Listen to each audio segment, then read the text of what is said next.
Test से पहले हम एक बात डिस्कस कर रहे थे कि वी शुड कॉल बांग्लादेश कि वो यहाँ पर आकर ट्रेनिंग करें, उनको एक हमें अच्छा प्लेजेंट माहौल देना चाहिए, उन्होंने खेल पेश करना है, जीतेगा तो पाकिस्तान ही। लेकिन चलें, आज हमारे सामने रिजल्ट्स हैं। इतने स्मूथ तरीके से बांग्लादेश जो है वो ये मैच अपने नाम उन्होंने किया। जनाब आज का भी, इससे पहले का भी, दोनों पाकिस्तान 2-0 बांग्लादेश के खिलाफ वाइट वॉश हुआ है।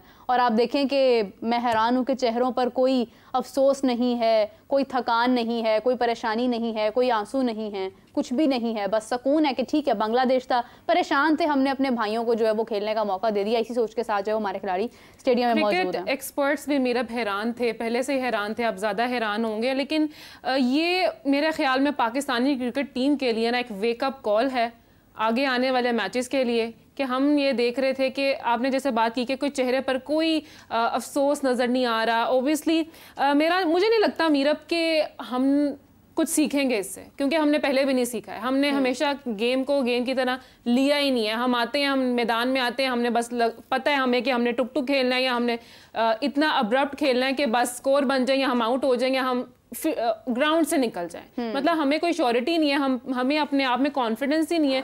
तो मेरे ख्याल में तो मुझे तो यही लगता है कि कॉन्फिडेंस की इतनी कमी हो चुकी है हमारे प्लेयर्स में कि दे थिंक कि हम कुछ कर ही नहीं सकते हैं। ना इनसे बैटिंग हो रही है, ना इनसे बॉलिंग हो रही है, ना इनसे स्पिनिंग हो रही है। कुछ भी नहीं किया इन्होंने इस टेस्ट सीरीज़ में। और बहुत अफसोस की बात है हमारे लिए कि हम अपने ही होम ग्राउंड पर आज बांग्लादेश से मैच हारे हैं। अफसोस की बात है। कादिर, क्या तासुरात हैं आपके? मुझसे तो बात ही नहीं हो रही है, लफ्ज़ ख़त्म हो गए हैं मेरे अंदर। नहीं, तासुरात वाली बात नहीं है हमें। ये अब मैं आपको मज़े की बात बताऊं, ये कम्बिनेशन देख के ना, मैंने एक दोस्त है, मैं आप कहेंगे तो उसको इधर दावत भी देंगे, मैंने उसको कहा था, हमजा को भी कहा था, मैंने मुतद्दिद अपने 2-3 दोस्तों को मज़ीद कहा था कि ये 2-0 होंगे शुरू होने से पहले सीरीज़, और आज मैं 2-0 देख दिए। क्यों देखा है? क्योंकि इनका कम्बिनेशन नहीं है। क्योंकि जब आपकी टीम में हर कोई इंडिविजुअल खेल रहा होता है ना, उस वक्त परफॉर्मेंस टीम की नहीं आती, उस वक्त परफॉर्मेंस अपनी आती है। बिल्कुल। तो जब शान मसूद साहब जैसे साइंसदान हमारी टीम के कप्तान होंगे और वो मनमानी करेंगे, अपना आउट नहीं मानते, मतलब वो जिस तरह गली मोहल्ले के बच्चे नहीं होते कि मतलब आउट करो तो उनको आउट नहीं मानते, वो इस तरह एहतजाज करते हैं, तो ये चीज़ें आपको मैटर करती हैं। अब उनकी कप्तानी भी ख़तरे में है, और मे बी डिसीजन जो है वो जल्दी आ जाए कि आपके जो इसमें इस टीम में से आप मुझे बताएं कि क्या पीछे कौन है जिसको करना है इन्होंने रद्दो बदल। यही टीम ऊपर नीचे कर सकते हैं आपको सब क्या सर? देखें कैप्टेंसी तो मैटर करती है ना। एग्जैक्टली कैप्टेंसी मैटर करती है। जब आप एक दफ़ा मैंने बताया कि एग्रेसिव अप्रोच के साथ आप गए हैं, 26 पे 6 आउट कर लिया आपने, तो आप भाई उसके बाद डिफेंसिव क्यों हुए? आप चढ़ाई करें उन पे, ऐसी फील्ड प्लेसमेंट करें कि वो गलती करे, सिंगल ना मिल सके उन्हें, वो चौके छक्के की तरफ जाएं और ऊपर चढ़ा दें। ये चीज़ें अगर हमें समझ आ रही हैं तो शान मसूद साहब तो माशाल्लाह बड़े पढ़े लिखे हैं और बड़ी काउंटीज़ में रन्स करके आते हैं और बड़ा यहाँ पर खेलते हैं, उनको भी पता होना चाहिए। खैर शर्मनाक शिकस्त है, मैं यही कहूँगा कि पाकिस्तान के लिए ये ब्लैक डे है, पाकिस्तान क्रिकेट के लिए। कितने ब्लैक डे मनाएंगे? ये ब्लैक ईयर है हमारे लिए। पहले वर्ल्ड कप और अब हमने 2023 का वर्ल्ड कप बदतरीन शिकस्त का सामना करते हुए हमने साल का आगाज किया। क्रेडिट देना चाहिए। देखिए जो चीज अप्रिशिएटेबल है, they played like a team. Exactly, they played very well. वो खेलने आए थे, वो टेस्ट खेल रहे थे, हम T20 खेल रहे थे, टीम की तरह खेल रहे थे। हाँ, टीम की तरह जो खेलते हैं, अल्लाह ताला उसे इज्जत देते हैं। आज वो नजर आए, बिल्कुल ऐसे ही है। उनका हर बॉलर इंडिविजुअल तौर पर, उनका हर बॉलर, किसी ने 4 आउट किए, किसी ने 5 आउट किए, किसी ने 6 आउट किए, किसी ने 3 आउट किए, एक एक करके हर बॉलर ने परफॉर्मेंस दी है। आपके किसने बॉलर ने परफॉर्मेंस दी है? आप ये हसन महमूद है, इसने कल जो है वो 5 आउट किए, ठीक है। उसके बाद राना है, वो उसने आउट किए। उसके बाद मेहदी हसन मिराज है, उसने आउट किए। शकीबुल हसन ने किसी मैच में आउट किए। हालांकि शकीबुल हसन पे कितना प्रेशर होगा जब उनको आया कि जी उनके खिलाफ FIR हो गई है, उनको वापस बुलाया जा सकता है। एक प्लेयर पे ये चीजें होती हैं बैक एंड पे। जब आपके प्लेयर्स ही इसी तरह की हरकतें करेंगे, आप ये फिर देखिए, मुझे बहरहाल अफसोस है ज़रूर, लेकिन ये एक्सपेक्टेड था। कादिर, ऐसे कैसे कि बांग्लादेश के बॉलर्स परफॉर्म कर पाए और हमारे नहीं कर पाए? वो मतलब आपके अजहर महमूद साहब जैसे साइंसदान जो हैं, वो कह रहे हैं जी कि पिच जो है ना रीड नहीं कर सके। तो भाई रीड किसने करनी थी ऊपर? मतलब नहीं है ना, नासा से बंदों ने आके खला में से आगे बताना था कि पिच में ये क्रैक्स हैं, उनको आप ठीक करें। तो कहाँ थे रीड, खुद कहाँ थे भाई? देखे ना पिच, क्यों नहीं देखते? देखे जाके पिच, वहां पर कप्तान भी देखे, असिस्टेंट कोच भी देखे, हेड कोच भी देखे। हेड कोच वो यूनुस खान की तरह किताब लिखी जा रहे हैं, किताब में पता नहीं क्या लिखते हैं नोट करके। अब ये जा रहे हैं वापस सारे गोरे कोचेस अपने अपने इलाकों में। ऑस्ट्रेलिया जा रहे हैं गिलेस्पी भी, और दूसरे जो इनके साथ जो इनके असिस्टेंट हैं वो भी अब जा रहे हैं। तो इधर रुकें, इधर बताएं भाई, इनसे पूछगिछ होनी चाहिए कि लाखों डॉलर तुम लोग ले रहे हो भाई, क्या कर रहे हो बताओ, हमें हिसाब दो। हॉलीडेज मना रहे हैं, चाय पी रहे हैं। एग्जैक्टली वो तो आप देखें, मना रहे हैं, अब इनका अब आप ये देखें कि जो फिटनेस टेस्ट है नहीं हुआ, फिटनेस टेस्ट नहीं हुआ, सेंट्रल कॉन्ट्रैक्ट ऐलान नहीं हुआ। अब फिटनेस टेस्ट पे कोच का होना जरूरी है ना, क्या आपके फिटनेस टेस्ट आप उसको कोच को लाजमी देखें। अब वो कोच साहब कल जा रहे हैं ऑस्ट्रेलिया वापस, उनको पता है कि मेरी जो है ना वो असाइनमेंट खत्म हो गई, मैं अब जबरदस्त कोचिंग की है उन्होंने, ठीक है जी। फिर उसके बाद अब सेंट्रल कॉन्ट्रैक्ट के लिए 6 सितंबर को इनको रिपोर्ट करना होगा लाहौर में। जो सेंट्रल कॉन्ट्रैक्टेड प्लेयर्स हैं, ये अभी मैच खत्म हो गया, अब 6 तारीख को ये रिपोर्ट करेंगे लाहौर में, और फिर 7 और 8 तारीख को इनका फिटनेस टेस्ट होगा, जिसमें रनिंग होगी, स्प्रिंटर्स होंगे, स्क्वाट्स होंगे, जिम सेशन होगा। 8 तारीख की रात को ये फिर फैसलाबाद जाएंगे चैंपियंस कप के लिए। कुछ प्लेयर्स जो डोमेस्टिक के प्लेयर्स हैं, 70-80 प्लेयर हैं, उनके 2 दिन पहले फिटनेस टेस्ट हो चुके हैं, और फिर वो 5 या 6 तारीख को फैसलाबाद पहुंच जाएंगे और वहाँ पे रिपोर्ट करेंगे। तो ये चीज़ें देखें, हमारा कितना अलमी है कि आप लोग जब एक डोमेस्टिक एक आपका कप होने लगा है, वो अच्छी चीज़ है, बेहतरीन ज़बरदस्त सी चीज़ है, मुझे पसंद आया ये वाला जो फॉर्मेट है। लेकिन इसमें से प्लेयर्स भी तो निकले ना, अब अल्लाह करे 150 प्लेयर्स में से कम 22 ही निकल आए जो आपकी क्रीम हो, आपके पाकिस्तान को रिप्रेजेंट कर सके। कादिर इसी से यहीं से कंटिन्यू करते हैं। हमें ज्वाइन किया है लाइन पर अब्दुल रऊफ साहब हमारे साथ मौजूद है। अस्सलाम वालेकुम सर, कैसे हैं आप? जी वालेकुम सलाम। रऊफ साहब, इतने अफसोस के अंदर इस वक्त परेशानी में मैं तो बहुत ज़्यादा परेशान हूँ। तमाम लोग यहाँ पर मौजूद हैं और हम लोग इधर देख रहे हैं।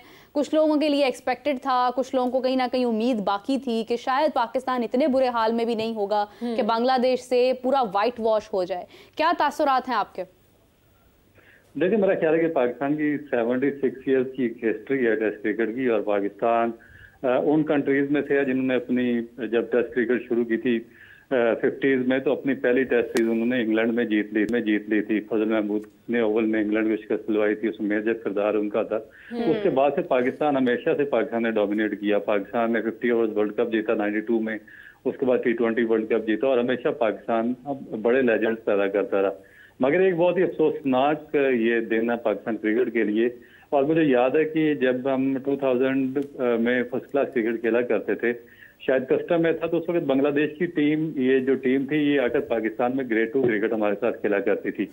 तो हमने उनको बहुत ज्यादा सपोर्ट किया था उस जमाने में, और ये सीखने आए थे। और अब ये हालात हो गए हैं कि हमें पाकिस्तान के अंदर, पाकिस्तान से हमारी होम टेस्ट सीरीज में वाइट वॉश करके, और क्वाइट कम्प्रीहेंसिव वाइट वॉश करके वो जा रहे हैं।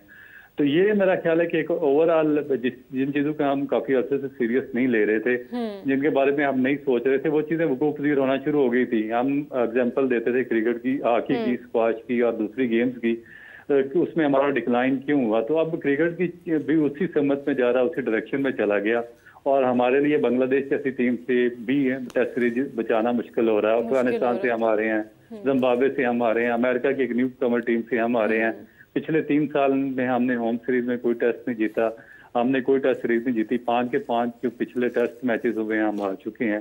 तो ये मेरा ख्याल है कि एक ओवरऑल डिजास्टर है पाकिस्तान की स्पोर्ट्स के अलावा पाकिस्तान की क्रिकेट का भी। अच्छा रऊफ भाई, मैं कादिर ख्वाजा बात कर रहा हूँ। रऊफ भाई, जो अफगानिस्तान है उनको भी तो हमने क्रिकेट सिखाई, यहाँ पर हमारे ग्राउंड्स यूज़ किए, USA से हम हारे, अफगानिस्तान से हम हारे, जिम्बाब्वे से भी हम जो है वो कभी कभार हार जाते हैं। उसके बाद अब जो बांग्लादेश की कसर रह गई वो इन्होंने निकाल दी। आप क्या समझते हैं कि आप लोगों के दौर में आप लोग तो खा पी जाते थे इस तरह की जो है वो टीम्स को, ये अब क्यों प्रेशर लेने लग गए हैं? हमारी पिचेस भी अपनी, हमारा क्राउड भी अपना, ग्राउंड्स भी अपने, सारी सहूलतें इनके पास हैं, फिर क्यों, क्या हो गया इनको? देखिए, मैं आपको एक बड़ी सी सिंपल इसकी एग्जांपल देता हूँ कि 96 में ऑस्ट्रेलिया की टीम स्टीव वा की क़यादत में पाकिस्तान के दौरे पे आई थी, मार्क टेलर की क़यादत में। तो उसमें पाकिस्तान ने एक रावलपिंडी में टेस्ट मैच हराया था इसको ऑस्ट्रेलिया को। तो जो स्टीव वाह थे उन्होंने एक स्टेटमेंट दी थी, वो बहुत ही इंपॉर्टेंट है और उसको सामने रखते हुए हम अपने फैसले कर सकते हैं। उन्होंने कहा था कि पाकिस्तान का जो फर्स्ट क्लास स्ट्रक्चर है वो दुनिया में नंबर 1 पे है और इसमें इससे ज्यादा स्ट्रॉन्ग जो कंपटीशन है वो दुनिया में किसी भी जगह पे ना है, काउंटी क्रिकेट में इंग्लैंड में ना ऑस्ट्रेलिया की स्टेट क्रिकेट में है। तो फिर अब हमें जो हमारा जो सिस्टम चलाने वाले लोग हैं पिछले 3, 4, 5 साल में जो पाकिस्तान के रिस्पॉन्सिबल रहे हैं, चेयरमैन रहे हैं और आगे लोगों को लाते रहे हैं, उनसे पूछना चाहिए कि उस सिस्टम को आपने क्यों बदला जिसके बारे में स्टीव वाह जैसा सुपर कैप्टन कह रहा था कि अब दुनिया में सबसे टफेस्ट फर्स्ट क्लास सिस्टम है। तो उसमें से लेजेंड्स निकलते थे, लेजेंड्स पैदा होते थे और कॉम्पिटेंट प्लेयर्स उसमें से निकलते थे। अब आपने उसी फर्स्ट क्लास सिस्टम को आपने रोलिंग स्टोन बना के रख दिया। कभी आप 6 टीमें करते हैं, कभी 10 करते हैं, कभी 16 कर देते हैं, कभी कोई फॉर्मेट पहले करा देते हैं, कभी कोई बाद में करवा देते हैं। आपकी जितनी की सारी जो आपकी है रिलायबिलिटी वो चल रही है उसके ऊपर T20 पे। आप T20 एसी रूम से आप बाहर नहीं निकलते। टेस्ट 4 डे क्रिकेट के लिए आपको फिरना पड़ता है, ग्रास रूट पे जाना पड़ता है, इंफ्रास्ट्रक्चर बिल्ड करना पड़ता है, क्लबों पे जाना पड़ता है। आपको आपकी डीप रूट्स होनी चाहिए, आपको काम करना आना चाहिए, तो फिर आप जाके नीचे काम करते हैं। तो T20 तो आप कमरे में बैठते हैं, आप 6 टीमों का एक टूर्नामेंट करवाते हैं, एसी से बाहर नहीं निकलते और आप टीम अनाउंस कर देते हैं। तो इस तरीके के फिर जो रिजल्ट निकलेंगे वो इसी तरह के होंगे, ना पायदार किस्म के रिजल्ट निकलेंगे। एग्जैक्टली, बिल्कुल ठीक बात की आपने। अब्दुल रऊफ साहब देखें, टीम में फ्लक्चुएशन ही इतनी है, हम देख रहे हैं कि सब हर किसी को अपनी पड़ी है, इंडिविजुअल खेल रहे हैं, कोई टीम स्पिरिट नहीं है, कोई टीम बन के नहीं खेल रहा है। तो कैप्टेंसी के हवाले से आपकी क्या राय है कि शान मसूद की कैप्टेंसी कैसी थी? देखिए ये चीजें तो आनी ही थी क्योंकि काफी अर्से से ये कादिर खाजा यहाँ पर बैठे हुए हैं। मैं भी बात कर रहा था, एक तो मैंने 2 चीजों पर बहुत ज्यादा एम्फसाइज किया था। एक मैंने किया था पाकिस्तान की फास्ट बॉलिंग पिछले 3-4 साल से मैं कंटिन्यूसली इनको बता रहा था कि डिक्लाइन का शिकार है। हमारे जो कोचिंग स्टाफ इन्होंने रखा हुआ था वो इनकम्पिटेंट थे, इलिटरेट थे, उनको पता ही नहीं था। आपके पास एक लाट तो आ जाती थी फास्ट बॉलर की, मगर आप उनको सिस्टम में लाने में या उनके जो बायो मैकेनिक्स दुरुस्त करने में या उनका जो बॉडी मैकेनिक है वो दुरुस्त करने में नाकाम रहे। इस वजह से वो सारे के सारे अनफिट हो गए। दूसरी चीज कैप्टेंसी की थी कि जो आपने इलिटरेट कोचिंग स्टाफ नीचे रीजन्स में भेजा था या डिस्ट्रिक्ट लेवल पे भेजा था या डिपार्टमेंट्स में भेजा था, उन्होंने हर चीज अपने हाथ में रखी थी। क्योंकि मैं एक पाकिस्तान के बड़े रीजन का 7-8 साल कैप्टन रहा, मुल्तान जो सबसे बड़ा रीजन था, तो मुझे पता है कि जो पाकिस्तान क्रिकेट बोर्ड जो कोच भेजता था वहां पे उसकी एजुकेशन मैट्रिक भी नहीं होती थी। वो फोर्स करते थे कि आपने ये डिसीजन लेनी है, आपने डिक्लेरेशन कब करनी है, आपने टीम कौन सी सिलेक्ट करनी है, पिच को आपने टॉस जिसके पहले बैटिंग करनी है, बाद बैटिंग करनी है, रूल कौन सा लेना, हैवी रूल, छोटा मीडियम या स्मॉल रूल कौन सा लेना आपने। तो ये सारे फैसले वो अपने हाथ में रखते थे। ये कैप्टन डेवलप ही नहीं होने दिया इन्होंने। यही वजह कि जो आजकल जिस चीज का आपको नजर आ रहा है कि डेफिशिएंसी नजर आ रही है कि आप कोई भी कैप्टन बनाते हैं बुरी तरह फ्लॉप हो जाता है। इसकी वजह बेसिकली वो कोचिंग स्टाफ है जिन्होंने पिछले 10-12 साल में कोई कैप्टन डेवलप ही नहीं होने दिया निचले लेवल पे। तो ये चीजें मैं काफी अर्से से हाईलाइट कर रहा था मगर इनको समझ नहीं आ रही थी। अब आप जिसको भी कैप्टन बनाएंगे मेरा नहीं ख्याल कि वो बड़ी इतनी जल्दी को रिजल्ट प्रोड्यूस कर सकेगा, क्योंकि एक तो आपका डिजास्टर है फर्स्ट क्लास क्रिकेट का, दूसरा आप नीचे कोई कैप्टन आपने डेवलप ही नहीं किया होगा। बिल्कुल सही है। रऊफ साहब आप देखें कि जिस तरह से हमारे खिलाड़ी, अभी आपने जिस तरह स्टीव वॉ की बात कोट की है, अभी रिसेंटली अगर हम देखते हैं रोहित शर्मा ने कहा कि पाकिस्तान की फास्ट बॉलिंग बहुत अच्छी फास्ट बॉलिंग है, नंबर 1 फास्ट बॉलिंग है, लेकिन आप देखें कि हमने मार ही अपनी फास्ट बॉलिंग में खाई है। हमारे पेसर्स फ्लॉप हुए, हम कोई खास विकेट्स नहीं निकाल पाए। अगर मैं अभी टेस्ट की बात करती हूँ, वर्ल्ड कप में भी कहीं ना कहीं आप समझ लें कि ठीक है, अगर हमारी बॉलिंग थोड़ी बहुत स्टेबल होती थी तो हम बैटिंग में मार खा जाते थे, लेकिन यहाँ पर हम विकेट्स नहीं निकाल पाए हैं, हम बहुत ज़्यादा रन्स ऑन बोर्ड नहीं कर पाए, हम हर फॉर्म में कहीं ना कहीं जो है वो तनज़ली का शिकार होते जा रहे हैं। कैप्टेंसी की भी अगर बात की जाए, जिस तरह से चैंपियंस कप हो रहा है, हम वही लोग आगे लेकर जा रहे हैं। आपको नहीं लगता ये तमाम टीम ही इस वक्त जो है ये एक तरफ करके आपको एक नई टीम बना लेनी चाहिए? कोई भी आपकी जो है वो डिमांड्स को फुलफिल नहीं कर पा रहा है।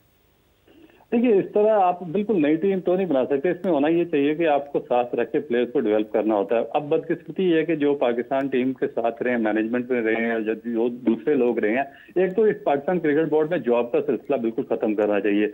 आपको जो हाईली इंटेलेक्चुअल लोग हैं या हाईली एजुकेटेड लोग हैं उनको आपको शॉर्ट टर्म कॉन्ट्रैक्ट देने चाहिए 6 महीने या 1 साल के लिए, और फिर उनको रिप्लेस करते रहना चाहिए क्योंकि वो लेटेस्ट टेक्निक सीख के आए, जितनी जिद्दत आ रही है टेक्नोलॉजी में वो सब उनसे एजुकेट हूँ और वेल अवेयर हूँ और फिर उनको उनकी जो कॉम्पिटेंसी लेवल है उस पर उनको कॉन्ट्रैक्ट देने चाहिए।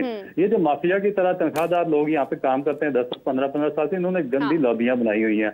आप इसको डर्टी पॉलिटिक्स और डर्टी लॉबीज कह सकते हैं, एक माफिया की तरह काम करते हैं। ये पाकिस्तान का कोई सिस्टम बेहतर होना ही नहीं दे रहे। इन्होंने क्या किया है कि पिछले काफी अरसे में ये जो आपने बात की है ना नई टीम की, ये नई टीम इन्होंने इनकी रिस्पॉन्सिबिलिटी थी जो मैनेजमेंट थी या टीम कि ये नए लड़कों को रिप्लेसमेंट पे तैयार करते रहते। इन्होंने क्या किया, कीनिया के खिलाफ भी सुपरस्टार खिलाए, बांग्लादेश के खिलाफ भी, अफगानिस्तान के खिलाफ भी, जिम्बाब्वे के खिलाफ भी वही खेलते रहे, उनकी एवरेज करते रहे, यानी कि you scratch my back I will scratch your back. ये इन्होंने ये खिचड़ी पकाई रखी है। अब उसका एंड रिजल्ट ये निकला कि ना आपके पास बेंच स्ट्रेंथ है, ना आपके पास रिप्लेसमेंट प्लान है, ना आपके पास फास्ट बॉलर है, ना स्पिनर का रिप्लेसमेंट प्लान है, ना किसी कैप्टन का, ना किसी और का, और एक कंप्लीट डिजास्टर है। और मेरा ख्याल है कि पाकिस्तान की क्रिकेट बहुत ज्यादा डाउनफॉल की वजह, और इसकी सिर्फ वाहिद वजह इनकी ये जो इनकम्पिटेंट पाकिस्तान क्रिकेट बोर्ड की मैनेजमेंट रही है, और ये जो लोग जो माफिया की तरह से सिस्टम को चला रहे हैं, जिन्होंने टोलियां और गिरोह बनाए हुए हैं, वो रिस्पॉन्सिबल हैं इस सारी सिचुएशन के। बिल्कुल अब्दुल रऊफ साहब, आप ठीक बात कर रहे हैं।